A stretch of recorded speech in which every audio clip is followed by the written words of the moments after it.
Silakan.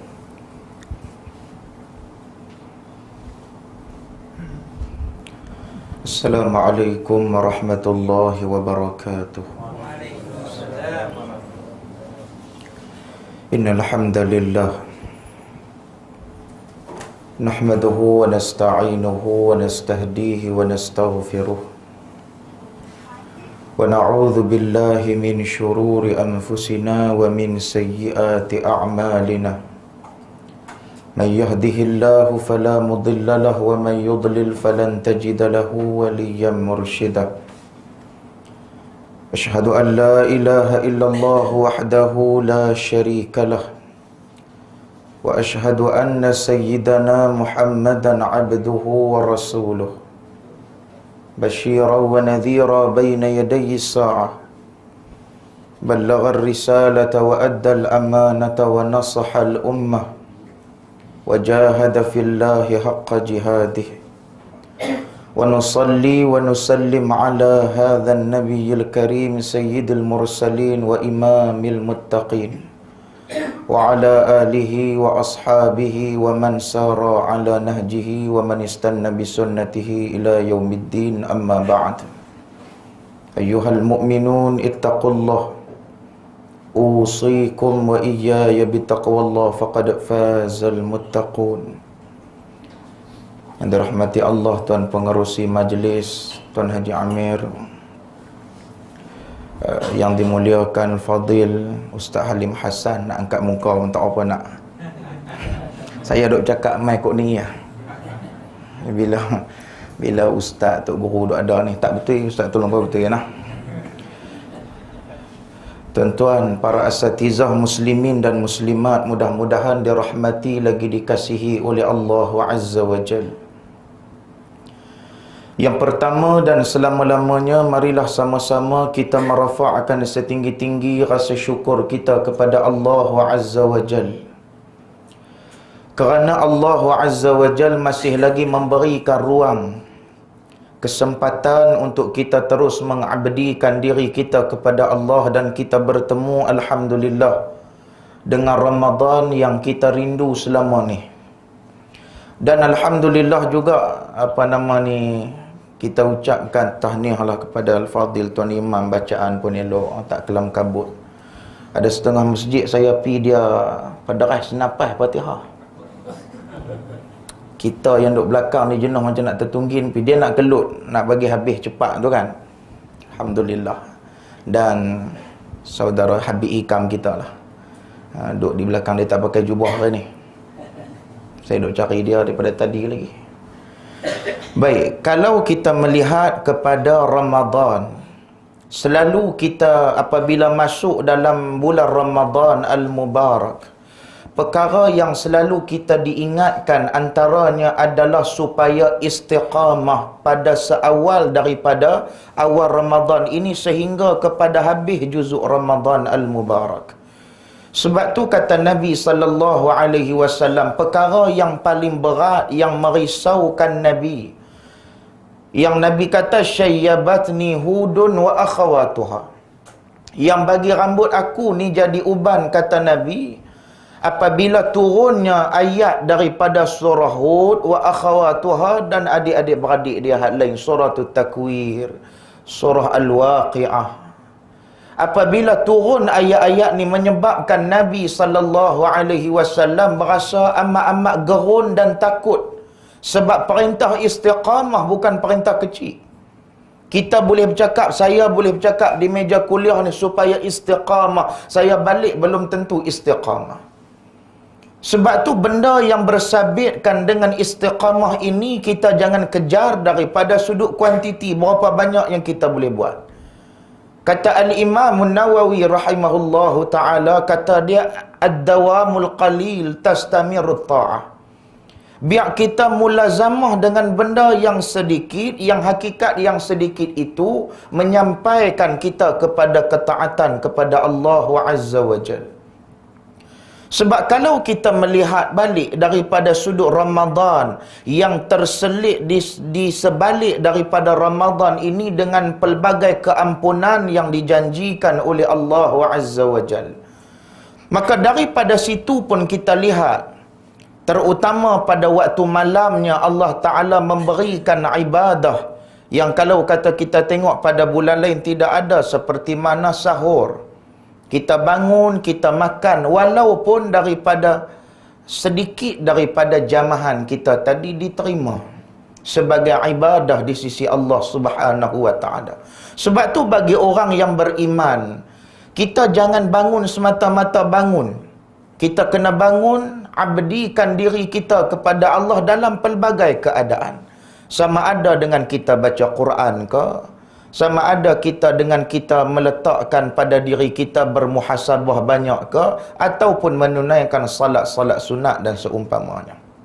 Nah, sekali tuan-tuan tanya pula, dah tutup dah dengan sembahyang witir ni, nak buka lagu mana? Yang tu tuan-tuan kena tanya dengan Ustaz Alim. Kan? Fiqh sunnah ni dia ada cara dia tu. Kan? Tuan-tuan bukan boleh duk main hujah akal ni, main kira saat lagi dah tutup nak buka tu lagu mana pula. Dia duk main tanya tutup dengan buka tu, tak jadi kerja lah. Sebab tu apabila kita ingat Allah Subhanahu wa Ta'ala berfirman dalam surah As-Sajdah, contoh dia, dalam ayat yang selalu imam-imam baca, tatajafa junubuhum 'anil madaji'i yad'una rabbahum khaufan wa tama'a wa mimma razaqnahum yunfiqun. Allah Ta'ala bagi tahu kepada kita ciri orang yang beriman ni, bukan sekadar dia tunduk, bukan sekadar dia patuh kepada Allah Subhanahu wa Ta'ala, tapi pada saat malamnya dia hidupkan dengan apa? Dengan dia bangun, yad'una rabbahum khaufan wa tama'a.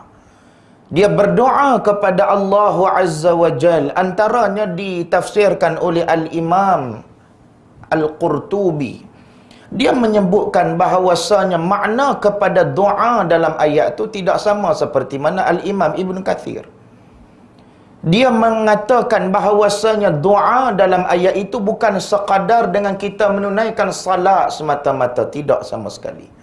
Kalau kata seseorang itu dia bangun pada malam hari, lalu dia bermuhasabah dan dia bermohon kepada Allah Azza wa Jal tanpa mendirikan sebarang salat sunat, juga dianggap sebagai yad'una rabbahum khaufan.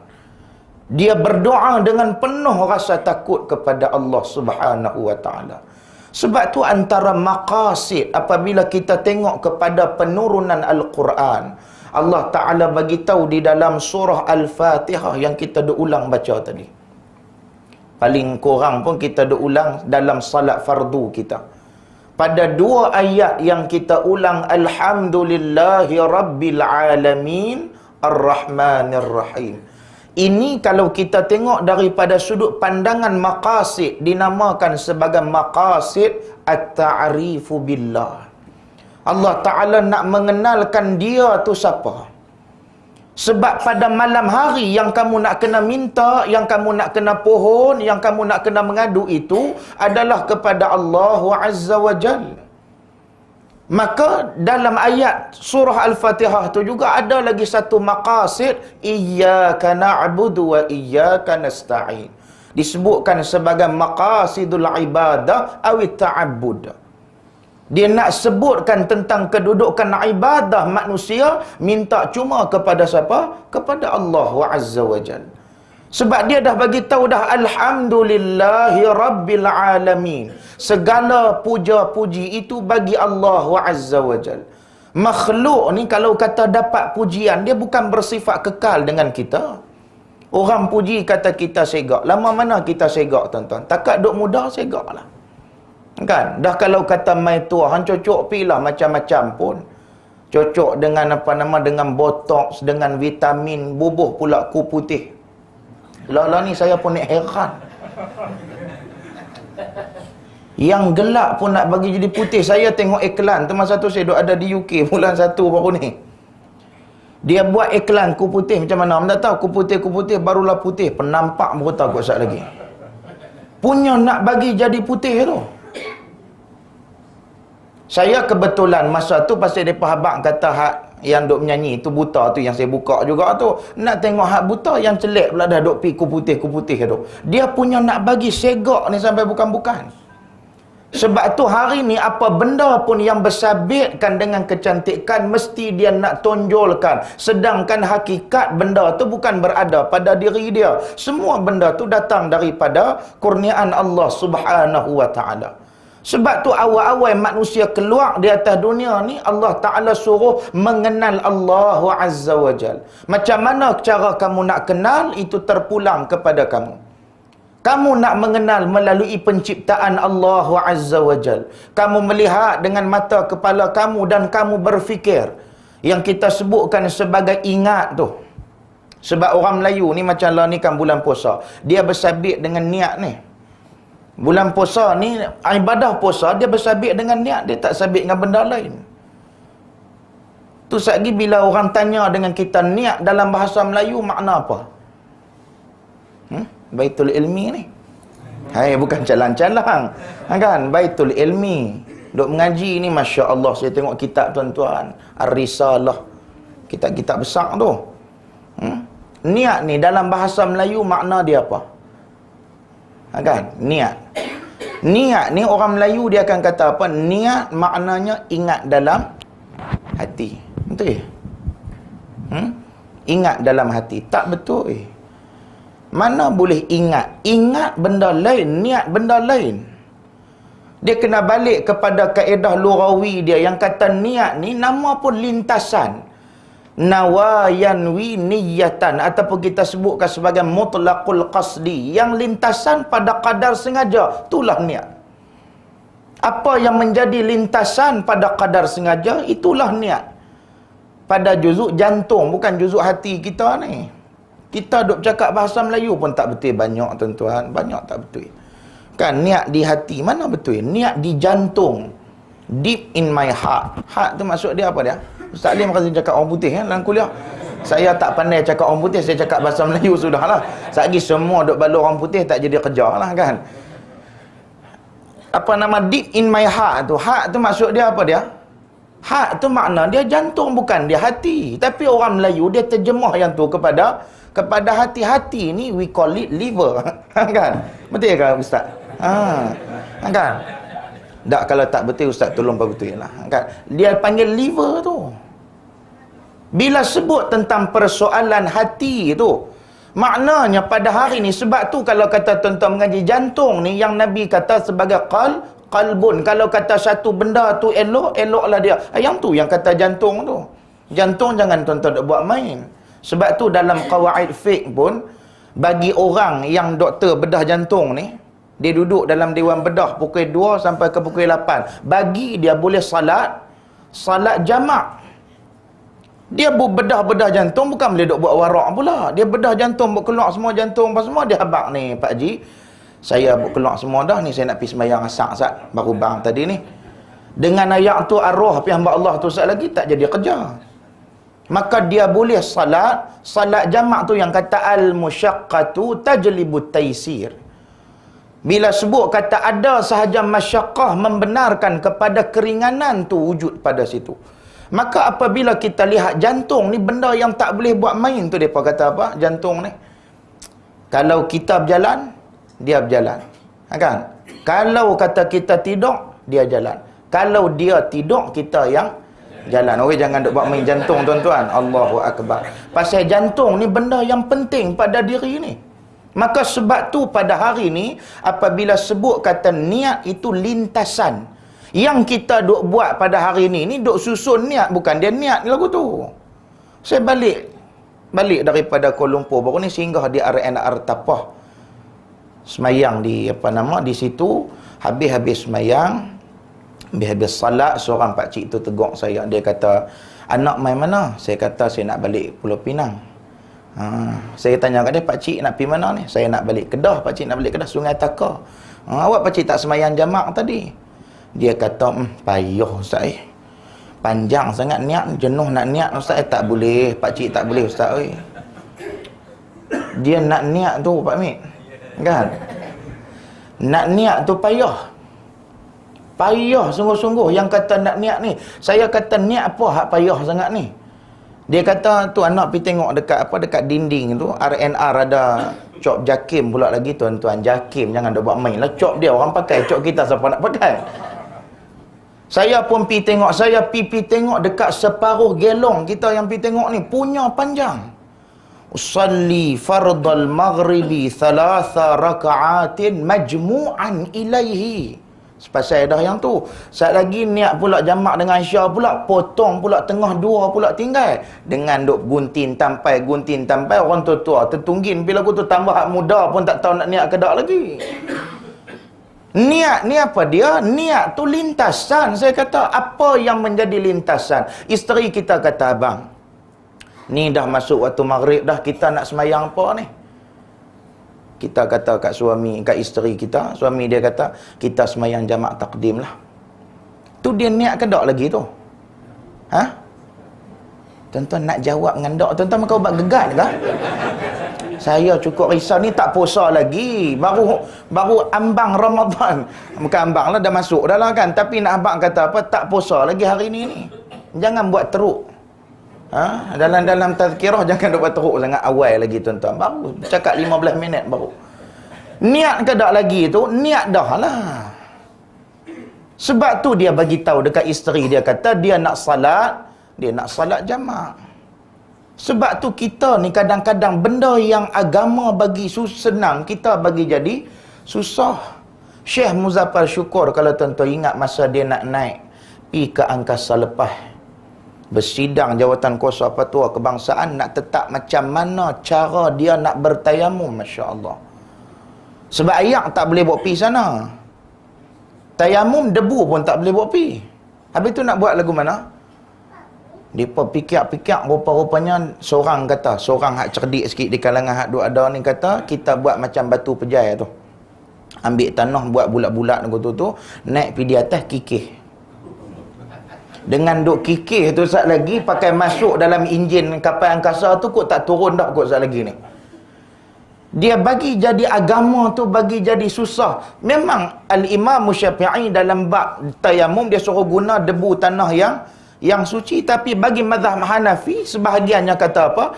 Hanafi kata apa-apa benda yang asal daripada bumi, maka diterima sebagai benda untuk ditayamum. Maksud dia pada hari ni dinding kapal terbang ataupun kapal angkasa tu dibuat daripada apa? Takkan tak ada satu benda daripada muka bumi Allah Ta'ala kot.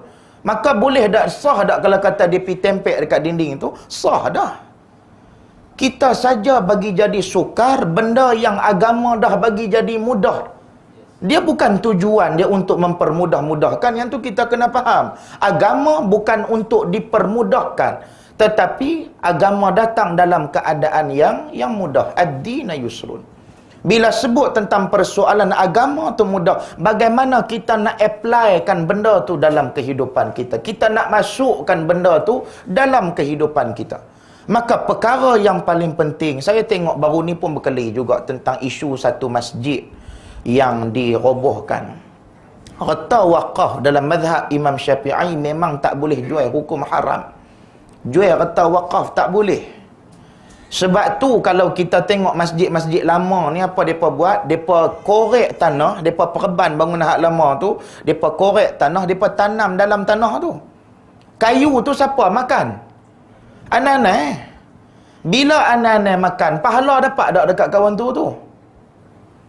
Ada ustaz, dia boleh guna hujah anak-anak makan pun dapat pahala.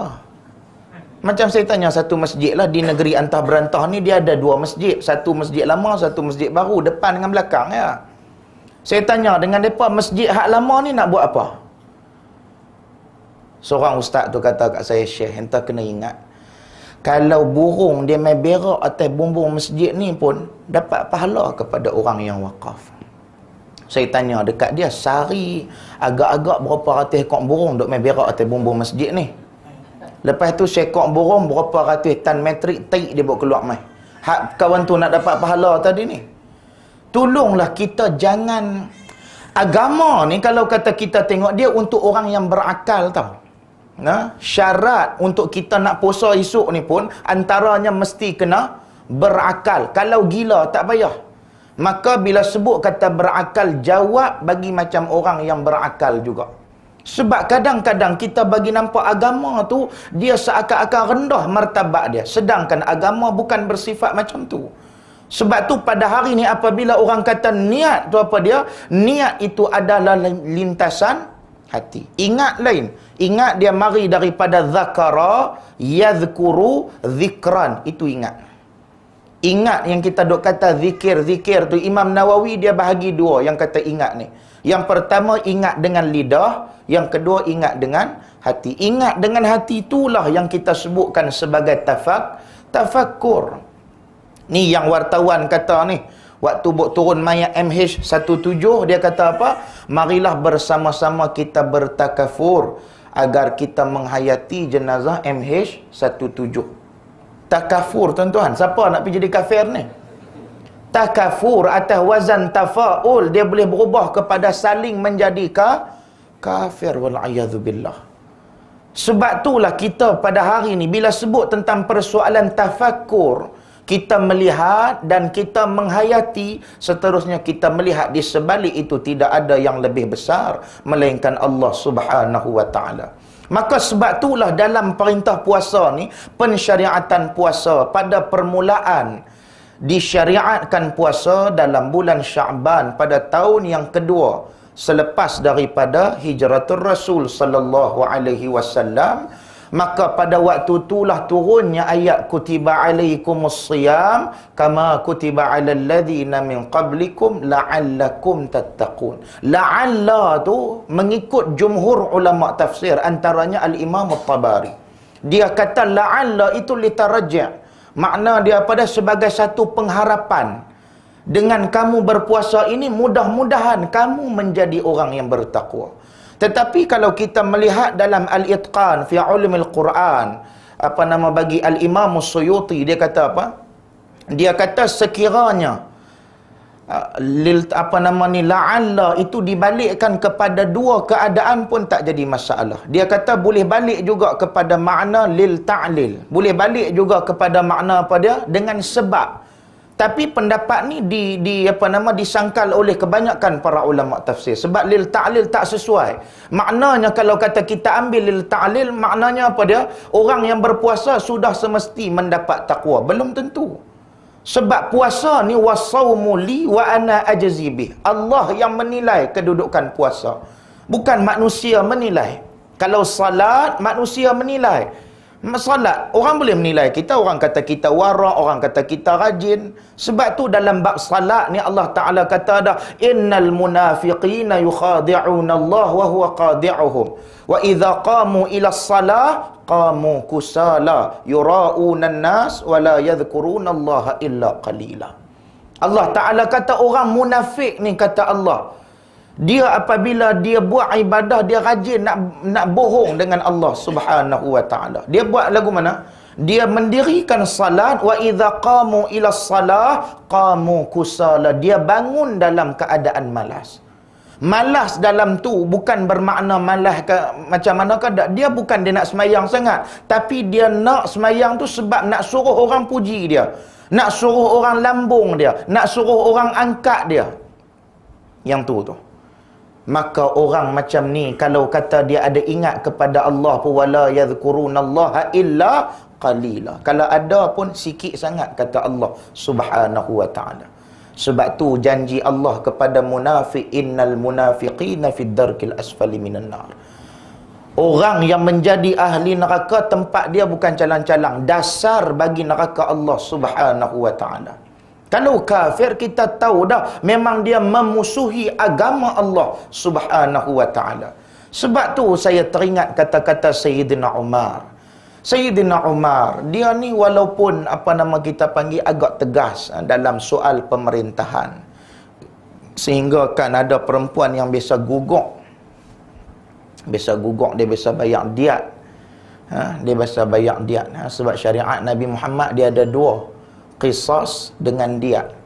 Syariat Musa dia satu saja, dia qisas saja. Syariat Nabi Isa dia diat saja. Tapi mai syariat Nabi Muhammad sallallahu alaihi wasallam dia ada diat dan dia ada qisas. Bila sebut kata macam tu, Sayyidina Umar waktu dia panggil budak perempuan tu nak mai jumpa dengan dia, dia biasa bayar diat sebab budak perempuan tu tadi gugur kandungan dia. Sebab tu apabila kita tengok dalam ketegasan Sayyidina Umar, tapi kalau tuan-tuan type dalam YouTube pada hari ni, Aina anta ya Umar, dia ada satu nasyid budak-budak di di Palestin buat kalau tak silap. Depa tanya mana dia Sayyidina Umar ni, orang macam dia ni mana dia. Sewaktu zaman dia, Islam berada 1/4 dalam genggaman tangan Sayyidina Umar, dengan pakaian yang serba compang-camping. Kapal terbang tak beli kapal terbang baru, kan? Sayyidina Umar dah. Bukan calon-calon orang punya Sayyidina Umar ni, dunia dia pegang. Bukan pegang negara asam Jawa ni. Kita Malaysia ni dia macam asam Jawa ya. Tapi bila sebut kata Sayyidina Umar, dengan keyakinan dia, dengan amanah yang ada pada diri dia, dia buat keluar satu kalam yang menggetarkan jiwa hamba takut kepada Tuhan dia. Apa dia kata Sayyidina Umar? Nahnu qaumun a'azzalallahu bil Islam. Famahma nabtaghil 'izzata bighairi ma a'azzalallah adhallanallah. Dia kata siapa-siapa yang cuba mencari, kita ni dah dimuliakan oleh Allah dengan kemuliaan Islam. Islam tu disifatkan sebagai al-Islamu ya'lu wa la yu'la alaih. Tidak ada agama yang lebih tinggi daripada agama Allah, yakni agama Islam itu sendiri. Daripada sudut cara hidup, dia cara hidup yang terbaik. Daripada soal pergaulan, menunaikan hak, semuanya Islam dah ajarkan kepada kita. Maka al-Islamu ya'lu wa la yu'la alaih. Tidak ada agama yang lebih tinggi daripada agama Allah Subhanahu wa taala. Maka sebab tu famahma nabtaghil 'izzata bighairi ma a'azzalallah azallanallah. Siapa-siapa yang cuba mencari kemuliaan selain daripada kemuliaan Islam, maka dia akan dihina dan dikeji oleh Allah Subhanahu wa taala. Maka sebab itulah apabila Allah Azza wa Jal memberikan kepada kita dengan perintah Ramadan ini, Allah Ta'ala seru dengan apa dia? Kutiba alaikumus siyam kama kutiba alal ladhina min qablikum la'allakum tattaqun. Dengan pengharapan puasa itu menjadi satu aset untuk kamu mendapatkan ketakwaan yang sebenar di sisi Allah. Inna akramakum indallahi atqakum. Saya selalu buat andaian beginilah. Nabi waktu dia sampai di bumi Quba pada tanggal 8 Rabiul Awal, yang dia bina dulu adalah masjid la masjidun ussisa 'ala taqwa. Masjid yang dibina atas dasar taqwa. Dalam masjid ni apa hak ada? Yang ada saf. Kita masuk dalam masjid tadi, saya tengok kita berdiri semua sama rata. Tak ada aku hak nak kata yang kaya semayang depan, hak miskin semayang belakang. Tak ada. Tuan-tuan bekerja pada hari ni ada beza pangkat tak tuan-tuan? Kalau tuan-tuan kaki tangan kerajaan, kerja ada grade. Tuan-tuan grade 17, pergi parking kereta pengarah 54. Tuan-tuan rasa nanti kena apa? Tindakan tata tertib hari tu juga. Tapi masuk dalam masjid, masuk dalam surau, masuk dalam musalla, tempat mana pun nak mengabdikan diri kepada Allah, selagi mana saf tu tak penuh, masuklah. Kamu miskin ke, kaya ke, pangkat ke, tidak ke, duduklah dalam saf tu. Tak ada beza apa pun. Ya Allah Ta'ala nak tengok adalah taqwa kamu di sisi Allah. Mana ada Tok Siap biasa duk pergi tunggu, ada orang duk pergi tunggu kat depan tu? Tak ada. Nanti sehang ni grade berapa ni? Yang nak terpa masuk semayang di dalam ni, dia buat jerikah lagu tu kita. Kita kata saya ni grade 54. 54 depan, sebelah dinding. Kan? Pasal belakang ni turus. Ada beza lagu tu kah? Ni, saya ni hang duk teriak pasal apa ni? Saya R3 ya. R3 jamban. Bukan dalam ni. Pasal pangkat tak ada. Allah tak pernah pandang kepada pangkat dan kedudukan. Sebab tu pada hari ni apabila kita melihat kepada taqwa yang Allah Ta'ala nak berikan, maka perintah puasa itu dijadikan sebagai salah satu jalan agar kita beroleh ketakwaan yang sebenar kepada Allah Subhanahu wa Ta'ala. Maka apabila diberikan takwa itu kepada kita, tidak ada pangkat yang paling tinggi melainkan takwa itu yang patut ada pada diri kita. Maka sebab tu kalau kata tuan-tuan tengok pada hari ni, perintah puasa ni pun dia ada marahil, dia ada peringkat-peringkat dia. Peringkat hak mula ni kira cerita dia wajib, dia nama dia wajib mukhayyar. Kalau tuan-tuan buka dalam fiqh siam, Dr. Yusuf Al-Qaradawi dia kata peringkat yang pertama ni wajib mukhayyar. Pasal Allah Ta'ala bagi kelonggaran, faman kana minkum maridan aw ala safarin fa'iddatun min ayyamin ukhar wa 'alal ladzina yutiqunahu fidyatun ta'amu miskin. Waktu turun ayat ni, menurut para ulama tafsir, dia kata bahawasanya waktu turun ayat ni perintah puasa itu berlaku, cuma wajib pada waktu itu tidaklah wajib muayyan, tetapi nama dia wajib mukhayyar, wajib yang boleh pilih. Kalau kita pilih untuk berpuasa, gugur perintah fidyah. Kalau pilih untuk bayar fidyah, gugur perintah puasa. Ini peringkat yang pertama. Kita tengok dalam ayat arak sudahlah. Dia nak haram pun bukan senang punya haram. Arak ni mula-mula Allah Ta'ala nak haramkan sebab dah mereka biasa dah. Maka Allah Ta'ala beritahu dulu arak ni daripada sudut mudarat dengan manfaat, dia menang kepada mudarat berbanding manfaat. Tak haram lagi. Lepas daripada tu manakah punya orang pun tak tahu. Dia punya pasal, maka turunlah la taqrabus salah wa antum sukara. Dekat hampa nak semayang tu, kalau kata duk rasa mabuk tu, duk gatal semayang lah. Sat lagi kot duk pusing kepala, tak jumpa-jumpa kot sat lagi ni. Kan? Nak semayang dia kena betul-betul hadir hati ni. Sebab tu apabila sebut tentang persoalan tu, arak pada waktu tu boleh minum lagi, cuma dekat nak salat jangan, sebab takut mengganggu ibadah kamu kepada Allah Subhanahu wa taala. Sampailah turun ayat innamal khamru wal maisir, baru haram secara total. Dia berlaku peringkat demi peringkat sebab Allah Ta'ala faham manusia ni kalau kita nak ubah sekaligus memang tak boleh, sebab dia dah benda yang terbiasa dah dengan keadaan tu, maka diubah secara perlahan demi perlahan dan dihapuskan terus. Maka macam tu juga dengan ibadah di dalam bulan Ramadan. Allah Subhanahu wa Ta'ala apabila akhir ayat tu dia kata apa? Wa antasumu khairul lakum. Hak paling bagus sekali apabila orang yang berpuasa. Tapi kalau nak puasa pun tak apa, tak mau puasa bayar fidyah. Peringkat yang pertama. Kemudian turun ayat Syahrul Ramadan alladhi unzila fihi al-Quran hudan linnas wa bayyinatin minal huda wal furqan faman syahida minkum syahra falyasumhu. Falyasumhu tu dia mai dalam fi'lul mudhari', lamul amar. Bila mai saja ayat tu, maka pada saat tu hukum berubah kepada wajib muayyan. Wajib muayyan. Apabila mai sahaja hukum tu tadi, maka hukum yang sebelumnya tidak terpakai lagi, dia wajib dah pada waktu tu. Semua orang kena berpuasa. Tu yang para fuqaha berselisih pendapat. Ada yang kata bermula selepas salat fardu Isya, ada yang kata selepas tidur. Selepas tidur maka dianggap, sebab sebahagiannya seperti mana Ibnu Khuzaimah dia kata apa, boleh yang jadi bab tidur ni bukan pasal apa, pasal ghalibnya orang kita ni dia tidur selepas salat fardu Isya. Maka bermula fasa puasa itu saat apabila dia tidur ataupun selepas salat fardu Isya. Dia tak boleh makan dah, dia tak boleh minum dah, sampailah keesokan harinya pula untuk dia berbuka. Bila jadi macam tu, ada sahabat yang sampai pingsan, bawa kes berjumpa dengan Nabi sallallahu alaihi wasallam, maka selesaikan dengan cara apabila turun ayat yang kata Nabi sallallahu alaihi wasallam, Allah Taala telah turunkan ayat wa kulu washrabu hatta yatabayyana lakumul khaytul abyad minal khaytil aswad minal fajr.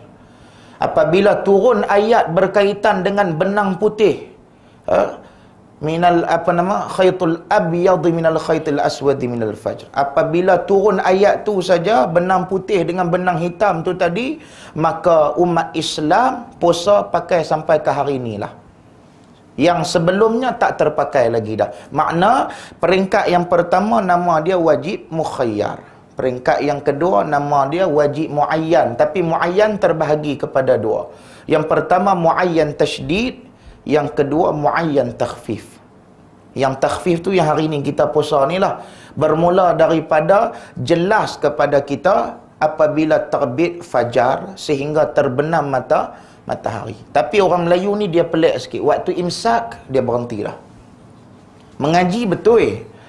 Mengaji ni ta'rif puasa tu betul dah. Menahan diri daripada makan dan minum apa semua ni. Lepas daripada tu, daripada bermula terbit fajar sampai tenggelam matahari. Had ta'rif tu betul dah. Tapi had dia buat tu tak betul. Dia buat tu apabila berhenti waktu imsak.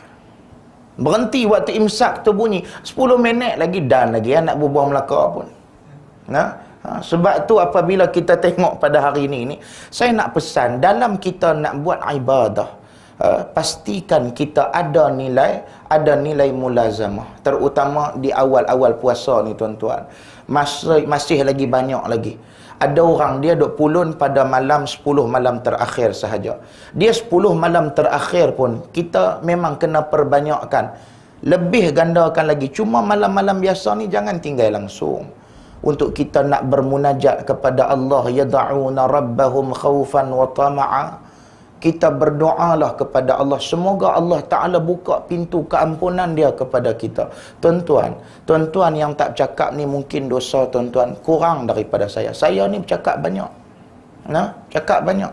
Sehari-hari ni duk ada kadang-kadang 5 kuliah Ustaz Halim pun sama bercakap banyak kami ni. Kan? Bila sebut kata bercakap banyak ni kadang-kadang tersalah. Kadang-kadang tersilap. Sebab tu kita senantiasa kena letakkan pada diri kita ni munajat kepada Allah, minta kepada Allah supaya terus diampunkan dosa kita. Dan biar apabila kita kembali kepada Allah nanti, kita diseru dengan satu kalam yang sangat-sangat mulia. Antaranya yang kita selalu dengar, ya ayyatuhan nafsul mutmainnah irji'i ila rabbiki radiyatan mardiyah fadkhuli fi ibadi wadkhuli jannati.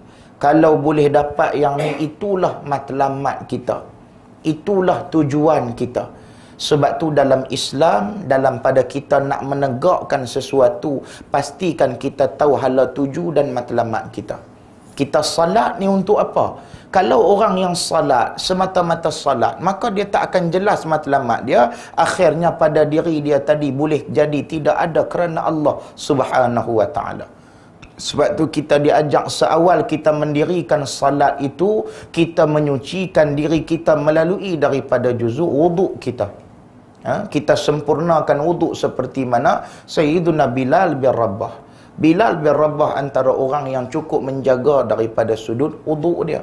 Sampai Nabi katanya kepada dia pun, dia kata, ma amiltu bi arja amalin min anni lam atawadda lam atatahhur bukuran taman fi sa'atin minal laili wan nahar illa sallaitu ma kutiba li an usalli.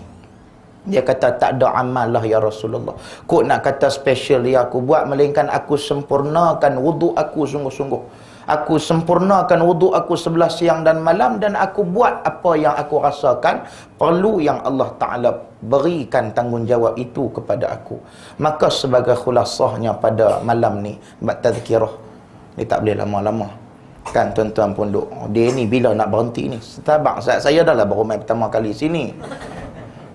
Duk buat muka duk jegit. Jangan duk jegit, saya tak heran ke orang.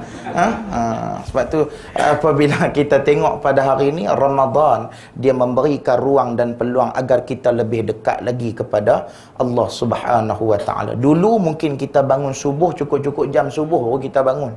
Tapi lah ni dak dah. Lah ni sahur kita akan bangun, maka setiap kali kita bangun jangan lupa sujud kepada Allah Subhanahu wa ta'ala. Dan pastikan kita buat amal ibadah ini bukan kerana fadilat-fadilat yang kita tak jelas. Nanti saya tengok ada lagi senarai asatizah yang akan bagi kuliah di sini lagi, mungkin mereka akan hurai berkaitan dengan fadilat-fadilat. Kadang-kadang saya tengok risau fadilat-fadilat ni. Benda yang tak ada dia ambil bubuh. Benda yang kadang-kadang tu yang Al-Imam Suyuti kata dalam Tadribur Rawi, dia kata idza ra'aital hadith yukhaliful ma'qul yunaqidul mawqul yubayirul usul fa'lam annahu al-hadithul mawdu'. Kalau hampa baca benda tu pun dah bertentangan dengan teks hadis sahih yang lain, ataupun pahala dia tu pun hampa tengok dah berlanggar banyak sangat dah. Baca satu zikir boleh dapat pahala 70,000 tahun Nabi Allah Adam AS. Macam tak logik pula ada benda ni. Maka bila sebut kata macam tu, dia mesti disokong. Kalau kata hadis tu tadi, kita kena melihat tarikh hadis. Sebab tu apabila kita dalam nak beramal, kita jangan beramal kerana fadilat tu semata-mata, tetapi kita kena letakkan amal ibadah kita itu mutlak kerana Allah. Sebab tu yang kita duk baca alhamdulillahi rabbil alamin arrahmanir rahim. Maqasid bagi ayat tu apa dia? Allah Ta'ala nak supaya kita jelas apa dia yang kamu buat selama ni.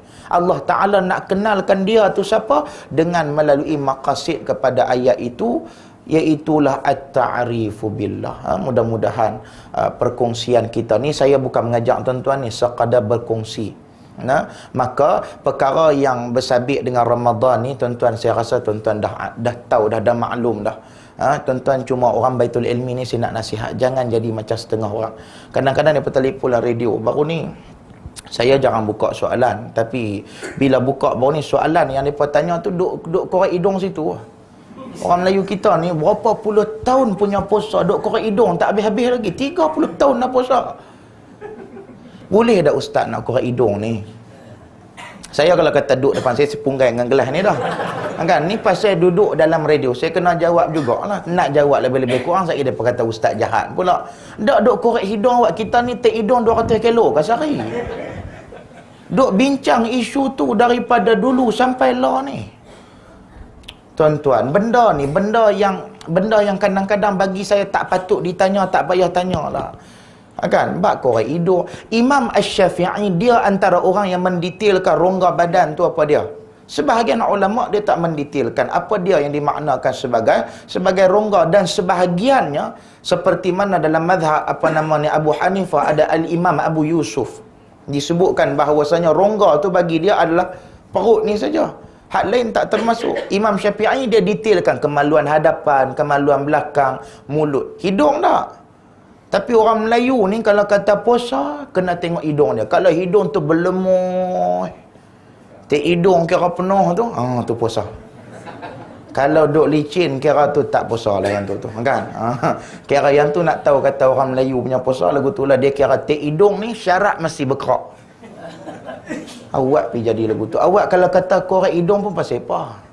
Kadang-kadang mereka tanya soalan ni, ustaz kalau kata semelit nak buat lagu mana? Kan? Semelit ada hak pengotak rupanya, dia korek. Tanya soalan tu on air ni, dia dengar mata.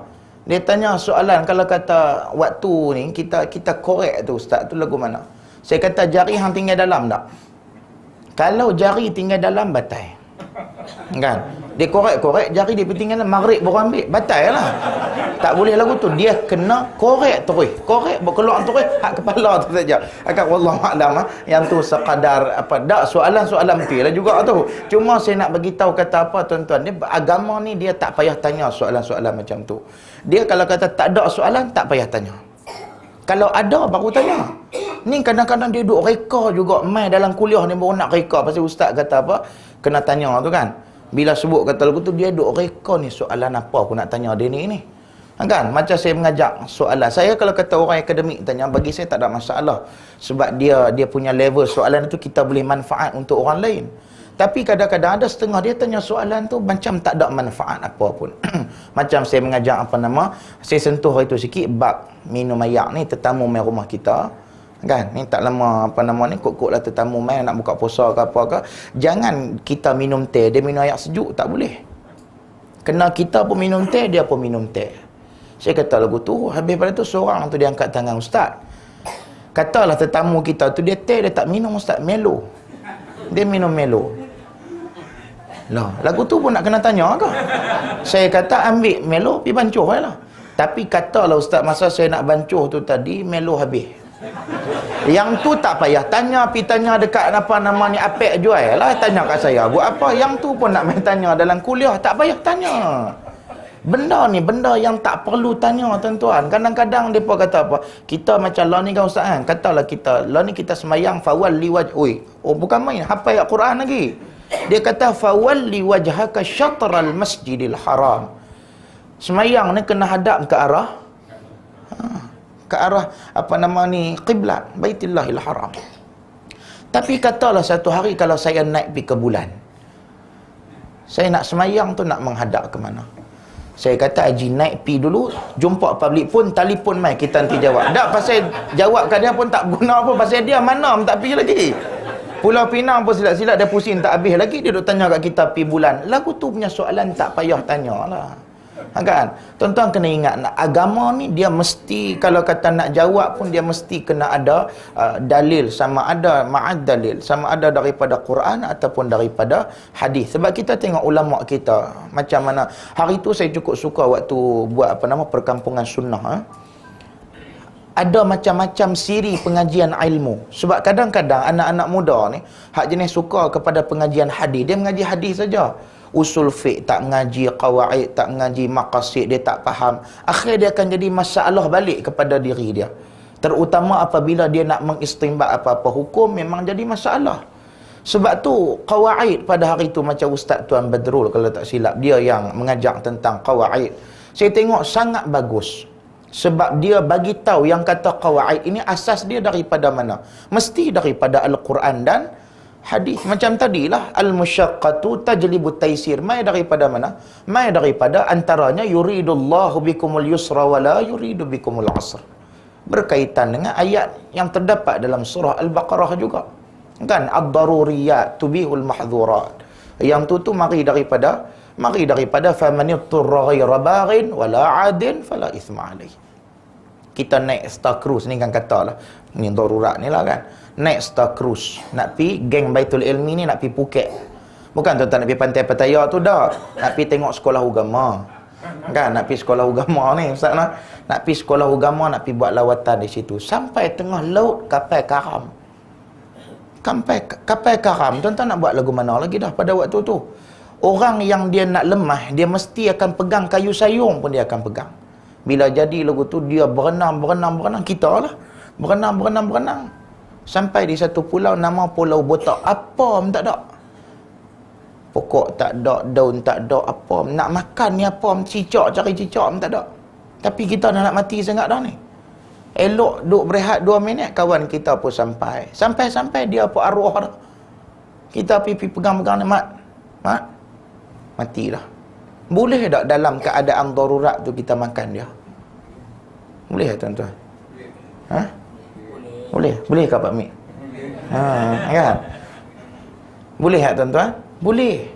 Kan? Boleh. Maka kita pun potong kaki kencing manis dia tu, kita buat fajri. Ada ke nak boleh? Tadi tuan-tuan kata boleh. Ada ke nak boleh ni? Makan kaki kencing manis dia buat fajri. Ada kan nak boleh ni? Haram makan benda yang bawa mudarat lagi, teruk lagi. Hang gunting lah tang lain, ambil lah tang paha dia ke, tang mana hak yang elok lah, ambil gunting buat acar ke apa, tak kira lah. Tapi makan tu takat mana tu? Takat nak survive sikit saja, nak bagi hidup sikit, nak pergi cari benda yang halal yang lain. Bukan seorang tu habis ke dia. Tengah hari daging masak hitam, malam daging masak merah, sat lagi steam limau. Tak boleh lagu tu. Tu yang kata kena mengaji qawaid sama. Baru dia boleh nampak kaitan hadis dengan fiqh ni tadi. Maknanya kita nak makan tadi tuqaddar biqadariha. Takat mana yang ditetapkan oleh syarak. Takat tu ya, tak boleh pergi lebih. Tambah nak pergi tapau bawa balik pula lagi, tak boleh. Kan tak boleh duk buat kerja lagu tu. Sebab tu saya nasihatkan kepada kita semua mengaji ni tuan-tuan. Bukan saya pun sendiri pun akan terus mengaji kalau kata hari yang saya tak ada kuliah tu. Maknanya apa dia? Mengaji ni sampai mati. Bukan bila dah kita ada BA, kita dah duk berasa kita dah seronok dah. Ada MA ke PhD sekalipun, saya nak pesan, PhD kita mungkin dalam satu bidang, ada banyak lagi bidang yang kita belum teroka. Kalau kata kita tengok puak-puak Arab tu, mereka seorang kadang-kadang sampai 3 PhD. 3 PhD, 4 PhD. Maksudnya apa dia? Mereka terus mencari ilmu. Dengan ilmu itulah kita dapat menegakkan sunnah baginda Nabi sallallahu alaihi wasallam. Tuan-tuan, kita di Pulau Pinang pada hari ini saya tengok alhamdulillah kesedaran sunnah amat banyak sekali. Hasil daripada perjuangan asatizah kita sebelum-sebelum ni yang kuat dalam nak memahamkan masyarakat tentang sunnah, apa itu sunnah baginda Nabi sallallahu alaihi wasallam. Saya tengok masjid negeri pun pada hari ini alhamdulillah kita pi pun habis-habis bagi salam tak ada dah zikir kuat-kuat. Kadang-kadang sampai nak mengganggu dulu adalah ni tak ada dah, alhamdulillah. Banyak dah masjid-masjid pada hari ini pun dah ada kesedaran untuk melakukan apa yang dilakukan oleh baginda Nabi dan para sahabat. Kalau kita nakkan syurga, ikut jalan Nabi sallallahu alaihi wasallam. Jalan orang lain tak payah. Bukan ikut jalan ustaz, bukan ikut jalan tok syekh, bukan ikut jalan siapa. Ikut jalan yang dibawa daripada Nabi sallallahu alaihi wasallam. Saya doakan moga-moga pertemuan kita pertemuan yang diberkati oleh Allah Subhanahu wa taala, dan terima kasih sekali lagi atas undangan pada diri saya nilah.